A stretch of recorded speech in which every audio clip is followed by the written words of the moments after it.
Orang-orang seperti saya, kalau diundang pengajian sana, pengajian sini, selesai harus makan. Maka banyak sekali ustadz kena sakit. Ya, ustadz kena sakit. Kenapa? Karena yang dimakan, ya, kebanyakan itu tidak sesuai dengan apa yang diajarkan Nabi Muhammad SAW. Jadi Rasulullah mengajarkan kalau makan daging, ya dagingnya yang fresh. Jadi kalau daging tidak fresh itu bid'ah itu. Nah, sesuatu yang baru ya. Nabi kalau makan dagingnya fresh. Orang Arab tidak punya kulkas. Mana-mana pergi bawanya kambing, bukan freezer. Nah, pergi bawanya kambing. Butuh susu kambing ya. Susu itu kan bukan sesuatu yang positif kalau di kulkas itu. Tapi kalau fresh kan sesuatu yang positif. Saya nggak tahu ilmunya dokter, saya tahunya ilmunya Nabi Muhammad SAW. Yang ada sekarang ini yang susu ditaruh di kulkas. Ya semua ditaruh di kulkas, didinginkan. Nggak fresh. Kalau Rasulullah ngajarkan ya, susu ya dari kambingnya langsung. Dari kambingnya langsung ya langsung diminum. Nah, kalau daging ya langsung disembelih kemudian dimasak ya. Kemudian dikonsumsi. Dan tidak setiap hari makan daging. Nabi SAW bervariasi. Ada makan daging, ada gandumnya. Ya, rotinya juga roti gandum, bukan sembarang roti gandum yang dikelola sangat higienis.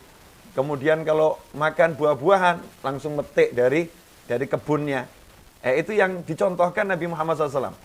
Caranya semuanya fresh. Kemudian yang kedua, Nabi SAW kalau urusan makan, simple, sederhana. Sepertiga untuk makan, sepertiga untuk minum, sepertiga untuk nafas.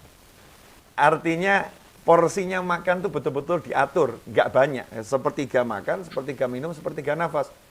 Pernah di suatu jamuan ada seseorang makannya banyak. Diingatkan sama satu ustadz gitu. Ini perintah Nabi SAW sepertiga makan, sepertiga minum, sepertiga nafas. Jawabannya, ya saya membuat makan semua. Sepertiga makan, sepertiga makan, sepertiga makan. Terus ditanya lagi lah, terus nanti airnya bagaimana? Air kalau masuk perut tahu jalannya sendiri. Dan nanti nafas kamu gimana? Wah kalau urusan nafas, ajal Allah, itu terserah Allah. Kalau udah waktunya mati, ya mati. Nah ini repot ini. Nah ini tidak menjalankan syariat. Kalau kita jalankan syariat kan dapat pahala yang besar. Kemudian Nabi SAW mengasih ajaran lagi, makanlah ketika lapar, berhentilah sebelum kenyang. Masya Allah. Nah sekarang ini kita enggak. Makanlah ketika kenyang, berhentilah saat sudah kekenyangan. Berubah ya, enggak menjalankan ajaran Nabi SAW. Intinya, kita tidak hidup sesuai cara Nabi. Yaitu yang menyebabkan akibatnya sakit jantung. Akibatnya sakit macam-macam, paru-paru, sakit, yang aneh-aneh itu semua. Karena kita tidak menjalankan aturan Nabi Muhammad SAW. Termasuk, ya diantaranya adalah emosi. Orang itu kan la taghdab, jangan marah.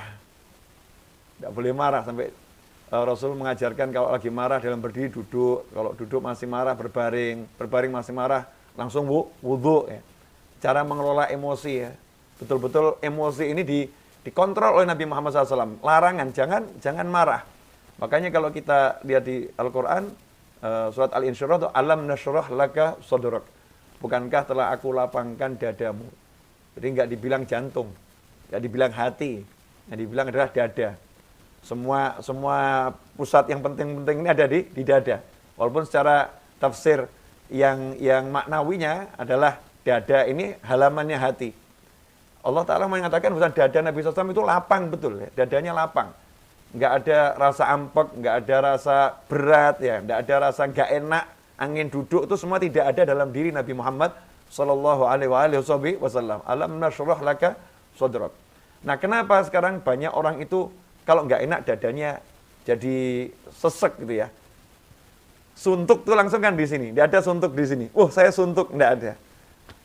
Subhanallah, kalau suntuk hati nggak enak, semua ke sini. Lagi suntuk lihat istri yang nyebelin ke sini. Suntuk lihat suami yang nyebelin juga ke sini. Ya, suntuk lihat keuangan, rasa tidak enaknya semua di sini. Padahal itu semua muncul karena apa? Rasa nggak enak akibat berpikir yang nggak enak. Makanya dikatakan berpikirlah yang baik-baik, husnudzon kepada Allah Subhanahu wa Ta'ala. Dengan berpikir yang baik semuanya jadi enak. Nah, mengelola pikiran ini yang sekarang banyak orang tidak mampu, tidak bisa. Tidak bisa ngelola pikirannya sendiri. Hal kecil langsung memicu, yaitu jantungnya jadi nggak karu-karuan semua. Rusak jantungnya karena pikirannya sendiri.